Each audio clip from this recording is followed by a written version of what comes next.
नमस्ते, म डाक्टर जगत जीवन घिमिरे। आज हामी खोकीको बारेमा कुरा गरिरहेका हुन्छौँ। एकदम धेरै आमा बुवाहरूको प्रश्न छ हाम्रो कमेन्टमा, कस्तो खोकी नर्मल हो, कस्तो खोकी नर्मल होइन। कस्तो खोकी आयो भने चाहिँ हामी डाक्टरकोमा जाने, चेकअप गर्ने। नर्मली बच्चामा खोक्नु कुरा सामान्य कुरा हो। खोकी भनेको बाहिर भएको फोहोर कुराहरूलाई, सेक्रेसनहरूलाई बाहिर फाल्ने एउटा प्रक्रिया हो। त्यही भएर सबै खोकीलाई औषधि दिएर दबाउनु हुँदैन।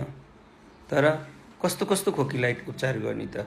एकदम खोकीसँग श्वास प्रश्वासको अन्य समस्या छ, स्याहाँ छ, ग्यार छ, दौड्दा खेल्दा कुद्दा खोक छ भने त्यो एकदम ध्यान दिनु पर्यो। धेरै नाक बन्द हुने, सुत्न नसक्ने, घुर्नी, छटपट गर्ने छ भने पनि त्यो खोकीलाई ध्यान दिनु पर्यो। तेस्रो नम्बर भनेको खोकी असाध्यै लामो छ, 2-4 हप्ताभन्दा लामो छ, त्यसलाई पनि ध्यान दिनु पर्यो। खोकीसँग एकदम 10 दिन 12 दिनभन्दा लामो खोकीमा चाहिँ ढिक्का खकार आइरहेको छ भने पनि ध्यान दिनु पर्यो। र छोटो खोकीमा एकदम धेरै ज्वरो आइरहेको छ, सास फेर्न गाह्रो भइरहेको छ भने पनि ध्यान दिनु पर्यो। खोकीसँगै धेरै डायरियाको समस्या छ भने पनि ध्यान दिनु पर्यो। खोकी भएको बालबालिकाहरूको राम्ररी वजन बढेको छैन भने पनि जान्नु पर्यो।